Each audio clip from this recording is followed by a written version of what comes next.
나사렛 아침 묵상의 시간입니다. 오늘도 하나님의 말씀으로 한 걸음 다가선 여러분에게 우리 주님의 귀한 은혜가 있기를 원합니다.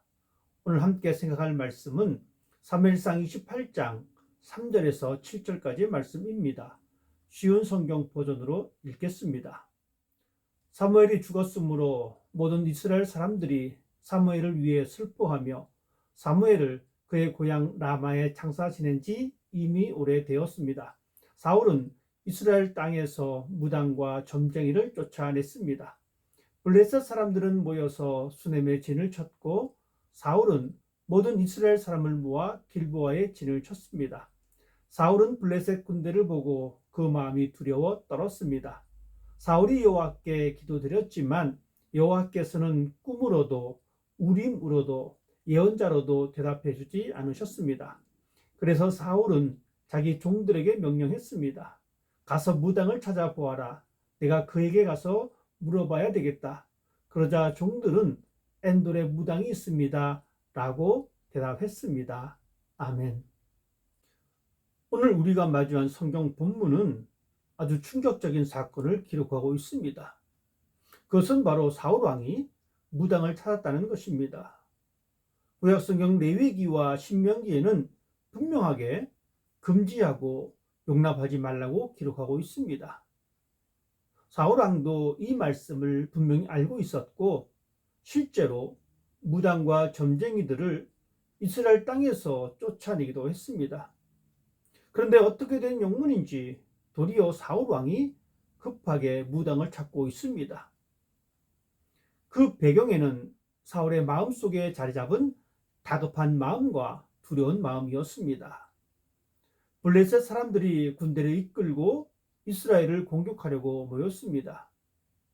사울 역시 그 공격을 막아내기 위해서 군대를 이끌고 맞섰지만 그 마음 한편에는 두려운 마음을 숨길 수 없었습니다. 사울 왕이 느꼈던 두려움의 감정은 지극히 정상적인 것입니다. 두려움을 느끼고 불안한 것이 잘못된 것은 아닙니다. 사람은 스스로 극복할 수 없는 거대한 사건 앞에 누구나 두려워할 수밖에 없습니다. 우리도 충분히 우리의 삶을 조여오는 여러 환경 때문에 불안하고 두려울 때가 많습니다. 두려움은 결코 죄가 아닙니다. 불안은 우리가 연약한 존재라는 사실을 다시 한번 일깨워주는 것입니다. 사울 왕이 두려워했던 것은 하나님이 이미 사울과 함께하지 않겠다라고 말씀하셨고 그동안 하나님의 말씀을 알려주던 사무엘 선지자도 죽었기 때문에 더욱 두려움이 컸을 것입니다.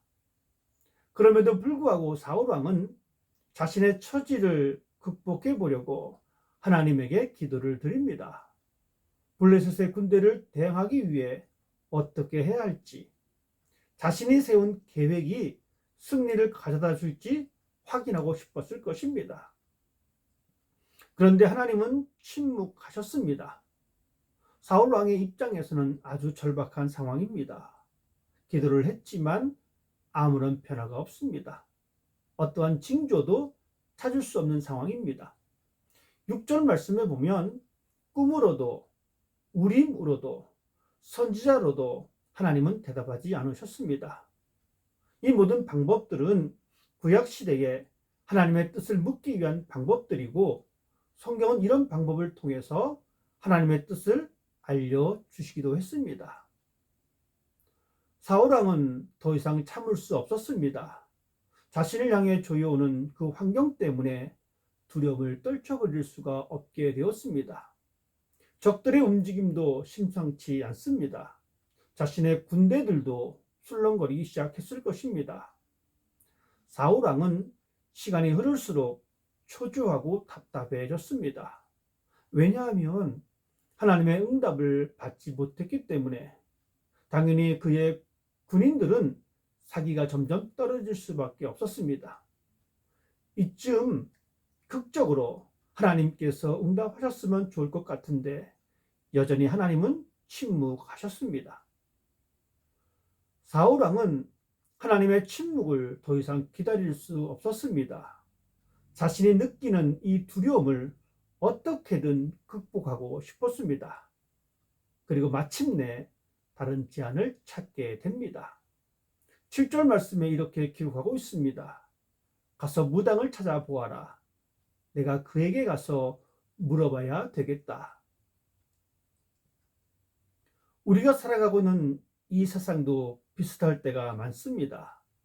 내가 살아가는 이 환경 때문에 힘들고 이런 상황이 오래 지속되면 불안하고 두렵습니다.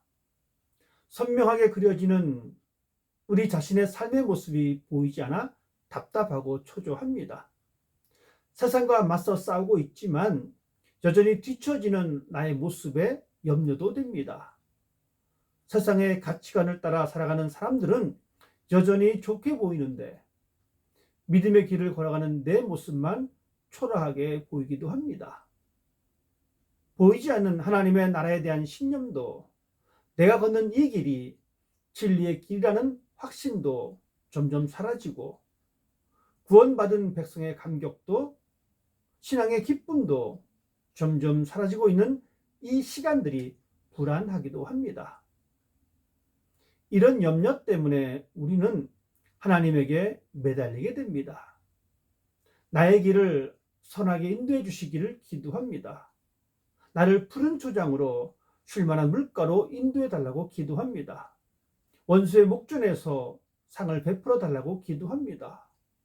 내 안에 있는 예수님의 생명의 그 풍성함을 경험하게 해 달라고 기도합니다. 내가 처한 상황이 나를 두렵게 하기에 하나님에게 기도하는 것은 당연한 것입니다. 우리가 축복을 받았다는 것은 하나님께 우리의 간구를 할 수 있다는 사실입니다. 세상의 주관자이신 하나님께 기도할 수 있다는 것은 놀라운 특권이며 우리의 행복입니다. 우리는 이 행복을 매일매일 경험해야 합니다. 그런데 여기 하나의 문제에 봉착하게 됩니다. 그것은 바로 하나님의 침묵입니다. 마치 사울 왕에게 침묵하셨듯이 하나님의 침묵은 여전히 오늘날 나에게 적용되기도 합니다. 기도는 했지만 응답이 더딜 때 참 답답하고 속이 다 들어가는 것을 경험하기도 합니다. 어쩌면 사울도 우리와 같은 마음이었을 것입니다. 사울 왕은 다급한 마음으로 하나님 외에 다른 대안을 찾아 나섰습니다. 다급한 우리에게도 다른 대안이 있을까요? 우리도 때로는 하나님의 침묵의 시간은 길어지고 하나님의 응답을 기다리지 못하는 다급할 때가 있습니다. 우리의 영혼이 쉼을 얻고 생명의 풍성함을 얻기 위해 세상을 향해 시선을 돌릴 때도 있습니다.